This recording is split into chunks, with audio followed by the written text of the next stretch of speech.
people, according to media and witnesses. The fatalities come a day after dozens of activists were shot dead in the country's largest city, Yangon. The state broadcaster says the military has now imposed martial law on 6 townships in the city, the country's largest. The UN Special Envoy for Myanmar has called for international solidarity with protesters and described her dismay at the deaths during the weekend.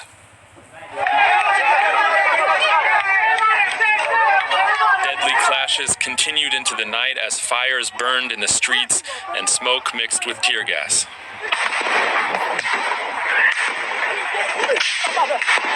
Monitor groups report that over 40 people died from Sunday into Monday morning, the bloodiest day of protests against the coup so far. On the outskirts of Yangon, unidentified attackers set fire to Chinese-owned factories, reportedly wounding multiple employees. Many pro-democracy protesters accuse China of secretly supporting coup leaders. The Chinese embassy in Myanmar issued a statement saying China urges Myanmar to take further effective measures to stop all acts of violence, punish the perpetrators in accordance with the law, and ensure the safety of life and property of Chinese companies and personnel in Myanmar. Myanmar's military shows no signs of easing the crackdowns. The military declared martial law in several large districts of Yangon and Mandalay, the country's 2 largest cities. But protesters are not relenting. In Mandalay, hundreds returned to the streets on Monday morning to call for the release of Aung San Suu Kyi and other civilian leaders arrested at the start of the coup. A court hearing was scheduled for Suu Kyi today, but her lawyer reported it was postponed. Myanmar's deposed leader is now expecting her next hearing on March 24th. Now let's cross over to journalist Andrew Nakamson in Yangon. Andrew, security forces are using lethal force more frequently now. Around 40 people are reported killed in the latest crackdown. What can you tell us what's going on right now?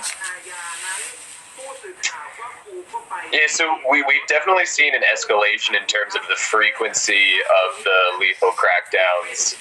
Initially, we would have some days where a lot of protesters were killed and some days where security forces would kind of back off for a little bit. In the last few days, we've seen protesters killed every single day, which definitely marks an escalation by the military. And what impact does that have on the protest movement? We're seeing definitely the protests getting a bit smaller, getting a bit kind of concentrated to really hardcore protesters. We're also hearing and seeing things that indicate that the protests could get increasingly violent in terms of protesters fighting back. For the first month, these protests were completely peaceful. But now that the military has started killing people in the streets, I think increasingly we're going to see people defending themselves.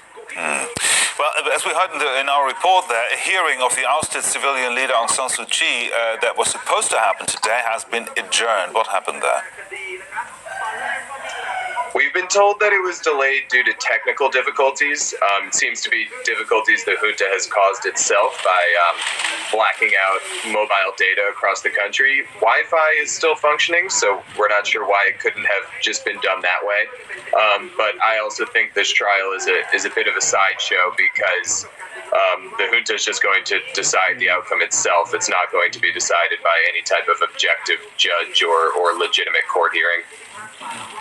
So Myanmar's big neighbor China does play an important role in this conflict. What influence does China actually have there? So there are a lot of protesters who believe that China might be secretly supporting the junta or literally even helped organize the coup. I think that's unlikely because China values political stability and its business interests more than anything else. And obviously this coup has been very bad for political stability and its business interests are now under threat. But I do think the protesters have a valid complaint in that China has not used the huge level of influence that it has in the country to support the protests, to support the return of democracy, to put more pressure on the junta, which it definitely could be doing that. Journalist Andrew Nakamson reporting from Yangon for us. Thank you. Thank you.